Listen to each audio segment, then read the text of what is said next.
Right, I'm just going to go through what exactly is the big deal with Ravi's email. So what we're going to look at is the context of everything. Specifically, the interesting things are the dates. So these emails are dated the 3rd and 4th of May 2017. So to put this in context, the hospital had just on the 2nd of May officially requested to the police that the police investigate. Okay, and Susie Holt, who is one of the I'm going to call them conspiring consultants. I think she's actually just like one of the minions, one of the sidekicks. Has said that they had a little meeting with the Child Death Oversight Panel, of which Detective Chief Superintendent Nigel Wenham is on that or at least he used to be on that CDOP team. Was at the meeting and basically said, the hospital should investigate, or officially asked for an investigation, which they did. Okay, and then the consultants are basically saying they've got another meeting on the 15th of May. So they're preparing for this meeting on the 15th of May. It should be said that the hospital execs had a meeting with the police on the 12th of May, 3 days before that meeting, and the police were happy to say, we're not going to investigate. So there's actually several interesting things in this email chain. One is the fact that they've been WhatsApping each other earlier. So, I mean, that to me, I think even back in 2015, in other words, they've been chatting with each other off the record. So it would be interesting to, if the police were able to download that WhatsApp group chat if they haven't destroyed the evidence. So Susie's saying, by the way, we've got the police are asking for a timeline of events. Do people feel it appropriate time to document clear suspicion of criminal activity? And what Ravi Jayaram has replied. It's a couple of interesting things. So we've got here. Now remember this wording. Should we highlight explicitly for these cases that Lucy Letby was in attendance and in close proximity to? Well, that first sentence, going back to that chart of, do you remember the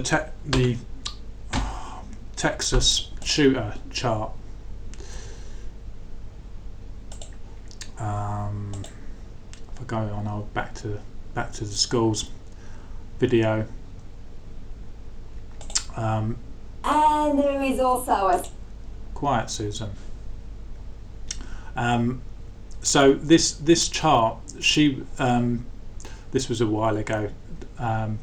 Susan Oliver was trying to say the chart was legit because of the way that Dewey Evans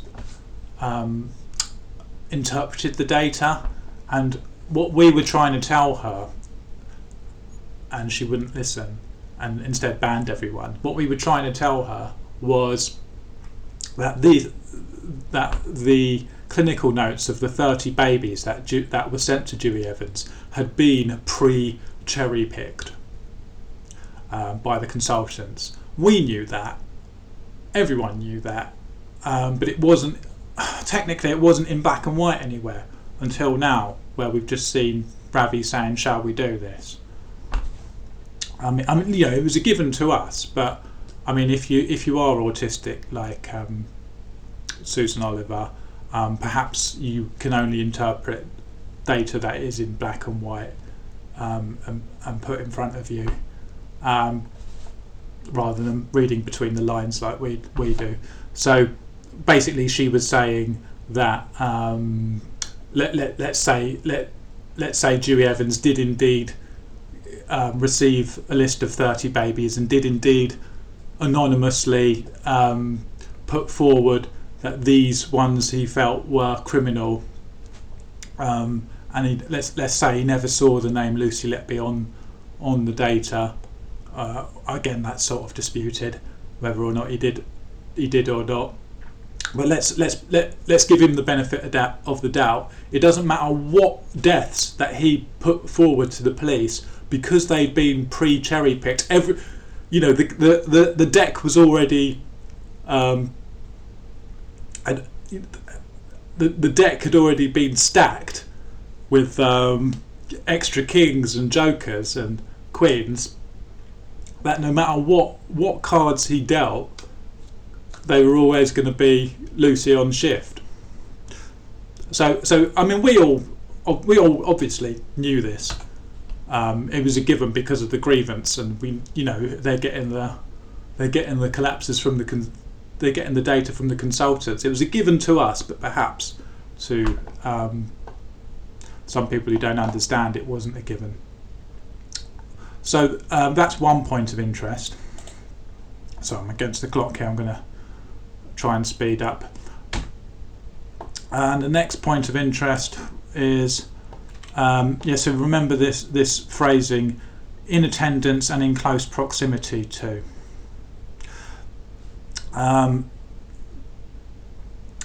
Also, interestingly, he says he's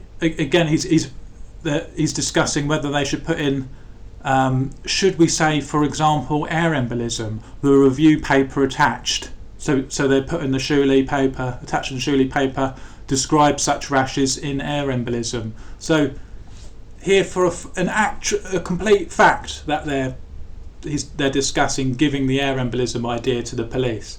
So, I mean, is it really a coincidence that Dewey Evans came up with this air embolism idea, or was it just?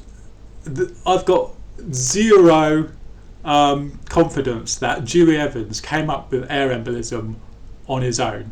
There's no way that this didn't get sent to Dewey Evans. No way.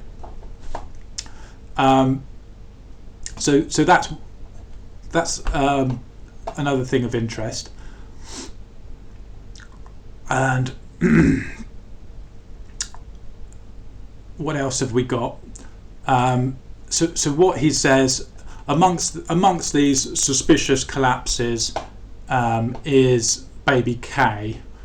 We know it's baby K because it was the only baby that was 25-week gestation. It must be this one. Sorry, 25-week gestation. So we know this is the baby K one, and he says here, what he says is, staff nurse Letby at the incubator and called Dr. Jairam to inform of low saturations. Okay. So now what the big deal is that when it came to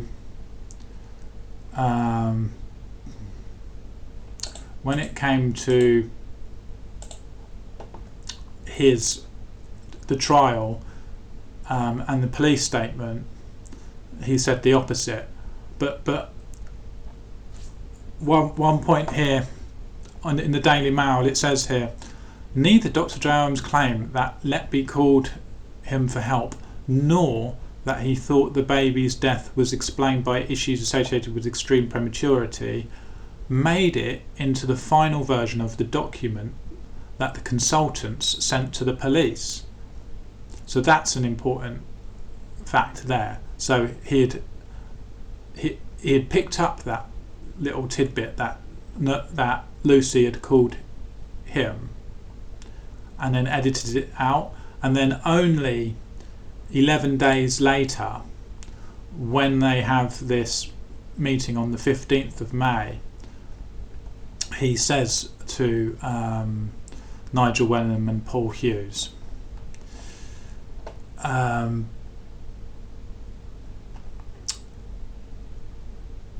look at this wording. At the point of the collapse, the nurse was present at the time and in close proximity. So he's got on his mind those specific words that he used in that email. And then he says, I can speak about one time that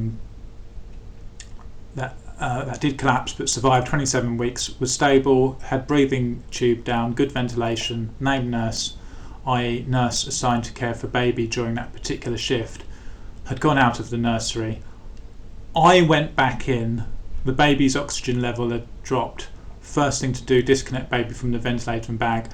I noticed the breathing tube had been dislodged. Whereas that obviously is completely at odds with what he said 11 days earlier. So that is the significance of that email, just to put things into context. Okay.